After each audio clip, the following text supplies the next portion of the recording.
No hay país más complicado de estudiar que Argentina. Nos hemos propuesto el objetivo de hacer una serie de vídeos analizando todos los presidentes de Argentina en el siglo XXI, y cada vídeo es más complicado que el anterior. Hoy hablaremos de Alberto Fernández, el último en esta lista por ahora, cuyo mandato no ha dejado a nadie indiferente, para variar, y donde también hablaremos del papel importante que tuvo el Banco Central argentino en la situación que padece ahora mismo. Y desgraciadamente no para bien. Así que como siempre, no me enrollo más con la presentación, poneros cómodos, que empezamos.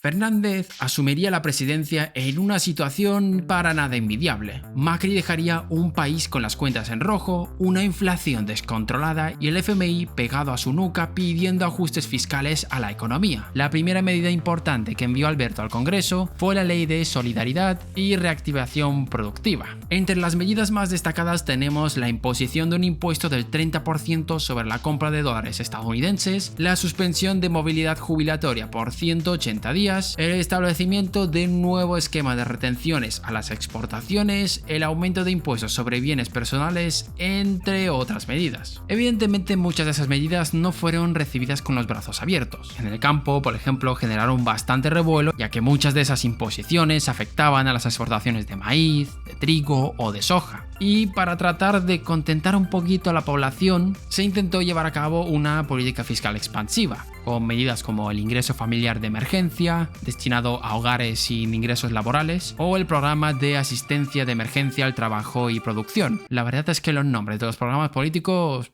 tienen tela. Este programa consistía en un complemento para los salarios de empresas con más de 800 empleados. Hubo otras tantas medidas, pero no vamos a comentarlas ya que ahora surge una pregunta evidente. ¿Todo este gasto a costa de qué? Pues a costa de un esfuerzo fiscal de alrededor de un 5% del PIB. En el año 2020 ya sabemos lo que toca. Crisis sanitaria debido al COVID-19, donde el gobierno extendió el presupuesto del año 2019 sin realizar modificación alguna, cosa que limitaba a Argentina el conseguir financiación externa, obligándole siempre a recurrir al Banco Central. Y aquí más de uno me puede decir, pero Artem, si Estados Unidos y Europa han hecho lo mismo, ¿por qué Argentina no? Pues muy fácil, porque Argentina no es ni Estados Unidos ni tampoco es Europa. No se puede permitir ese lujo, ¿vale? Para quien quiera más información tenéis algunos vídeos en la descripción sobre el tema. Desde que se anunció la cuarentena, el 19 de marzo, la base monetaria ha experimentado un aumento cercano al 20%, después de que el Banco Central transfiriera 340.000 millones de pesos, unos 5.200 millones de dólares, al gobierno en forma de dividendos y transferencias temporales durante ese periodo. Y a pesar de este esfuerzo, la verdad es que los resultados han sido limitados. La tasa de pobreza rondó el 44% durante el 2020, algo que suponía un incremento de un 3% respecto al año anterior. La tasa de desempleo era de un 11,7% en el tercer trimestre del año 2020 y otros tantos indicadores estaban empeorando. Aunque bueno, le podemos dar el pase de que esto todo ha sido debido a la crisis sanitaria. El año cerró con un déficit primario del 6,5% del PIB y un resultado financiero negativo de un 8,5%, y ya sabemos cómo se ha financiado todo ese dinero, vulgarmente hablando, utilizando la impresora de dinero. Lo único positivo que le podemos sacar a ese año es el dato de inflación, que llegó a un 36%, que sigue siendo una barbaridad, pero bueno, era 18 puntos porcentuales menor que la del año pasado. Pero bueno, como os podéis imaginar, los inversores internacionales no estaban demasiado contentos con la situación argentina, y Fernández trataría de buscar otro acuerdo para evitar otro incumplimiento. En abril del 2020 se postergó el pago de intereses y capital de bonos, algo que fue visto por parte de las agencias de calificación como un incumplimiento del pago. Preocupado por la situación y antes de que todo estalle, el gobierno negoció una reestructuración de la deuda, que fue aceptado por la mayoría de inversores, con un nuevo acuerdo que daba $55 por cada 100. Os podría decir que la situación estaba tensa, pero es que realmente cada año en Argentina es así. Es el meme este del perro que está todo en llamas y dice "It's fine". Pero bueno, bromas aparte, vayamos al 2021. En el año 2021 las cosas mejoraban por una razón evidente. Los efectos de la pandemia se estaban disipando poco a poco. Todos los indicadores estaban mejorando y tampoco nos vamos a detener mucho aquí, ya que queremos invertir el tiempo en una cuestión un poco más importante. En el 2022, la guerra entre Rusia y Ucrania golpearía de nuevo al mercado internacional, donde Argentina se llevaría una de las peores partes. Ya de por sí la inflación era elevada, como hemos visto, pues esta situación ha provocado que la inflación suba aún más. A estas alturas de la película creo que ya no hace falta que os diga cuáles eran los efectos de la guerra. Se ha dicho por activa y por pasiva en un montón de vídeos que hay en el canal y otros tantos medios de comunicación. Así que este año me la pasaré también un poco por encima y os preguntaréis ¿por qué estoy teniendo tanta prisa en omitir lo que pasó en esos años? Pues porque quiero centrarme en lo que ha sido el némesis del país prácticamente desde su creación, su Banco Central. El financiamiento del Tesoro a través del Banco Central acumulado desde 2003 ha alcanzado los 269.000 millones de dólares. Para ponerlo en perspectiva, esta cifra equivale a casi la mitad del PIB y más de 3 años de exportaciones normales. Para 2023 se proyectaba una inflación acumulada de un 150% y una brecha cambiaria también con 2 ceros, de un 100%. Y el Banco Central se ha quedado sin ninguna arma para poder combatir esto. En los últimos años, el Banco Central ha sido uno de los prestamistas más importantes del Tesoro. Cuando se dice que le presta al Tesoro es lo mismo que decir que le presta al gobierno, por si alguien no lo sabe. Esto generó que el Banco Central tuviese un pasivo que pesase el 12% del PIB en el año 2023. Y la mayoría de estas deudas, ¿vale? Los pasivos son deudas, las componían las letras llamadas LELIQ. Advierto que ahora en adelante la explicación a lo mejor se va a complicar un poco, ya que nos vamos a meter en terrenos financieros. Pero es necesario para entender el marrón en el que está metido el Banco Central de Argentina y cómo el gobierno ha puesto de su parte para que esta situación sea aún peor.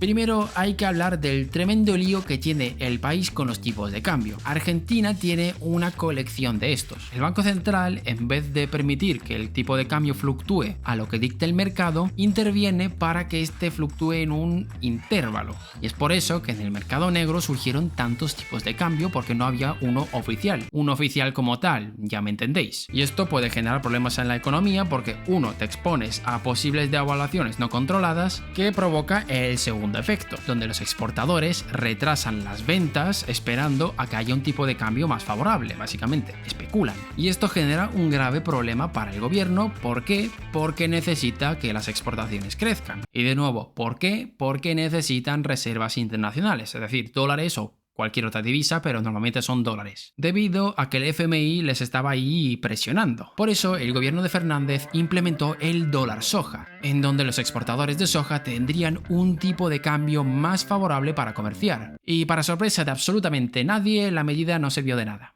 Si bien el Banco Central logró acumular con esta medida 1.400 millones de dólares, las reservas netas seguían en terreno negativo. Y mientras tanto, las presiones sobre el peso seguían vigentes. Los capitales huían sin pensárselo 2 veces, presionando a la baja la moneda argentina. Y esto es un grave problema para esas famosas letras LELIQ, unas letras que emitía el Banco Central de Argentina para retirar dinero de los mercados y evitar que la economía argentina esté más inundada de pesos de lo que ya estaba, ya que si eso ocurría, la deuda pública de Argentina terminaría de implosionar definitivamente. Estoy simplificando mucho esto para evitar líos. Y la clave para que se sostenga todo ese castillo de naipes se llaman reservas internacionales. Como ya he dicho, en su mayoría son dólares. Así que el esquema es el siguiente. El gobierno estaba incurriendo en constante déficit que era financiado en su mayoría por el Banco Central. Si solo nos quedamos aquí, lo que pasaría es que habría una hiperinflación, ya que la economía se inundaría de pesos. Para tratar de evitar esto se crearon las letras LELIQ, que lo que intentan es sacar el dinero del mercado, donde el Banco Central dice, venga, dejadme pesos y os lo devolveré con una rentabilidad. ¿Y cuál es la gracia de esto? Que es una solución temporal al fin y al cabo. Llegará un punto donde ese dinero volverá a la economía y además con intereses, es decir, se multiplicará más aún. Pero bueno, en un corto plazo te hace el apaño. Y para evitar el colapso de la moneda, de mientras se trata de acumular reservas, ya que tienen una función parecida al oro. Cuantas más reservas tengas, más pesos puedes emitir sin generar inflación. Así que básicamente con esto lo que intenta es ganar tiempo. Repaso el esquema. Gobierno tiene déficit. El Banco Central le financia ese déficit emitiendo pesos. A la vez, el Banco Central retira esos pesos de la economía con esas letras LELIQ y para que esto no le implosione en un futuro, lo que hace es intentar que la economía acumule reservas para que esos nuevos pesos estén respaldados y no se devalúen. Vale, spoiler, no funcionó.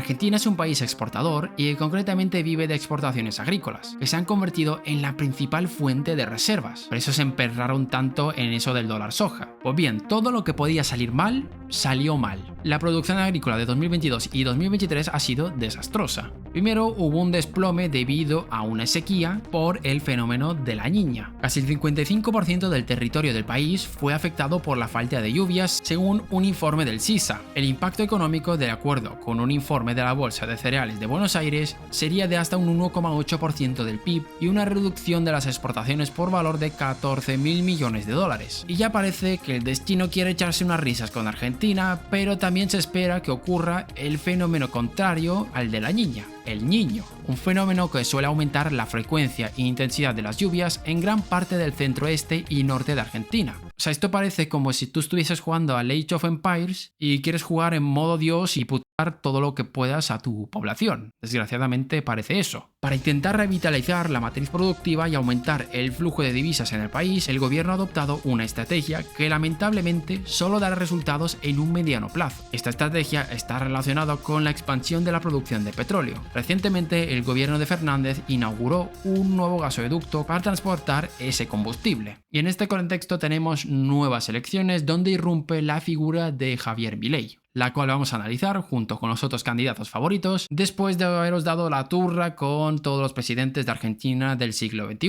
Así que dejadnos en los comentarios qué os ha parecido, gracias por vernos. Un día más y nos vemos en el próximo vídeo.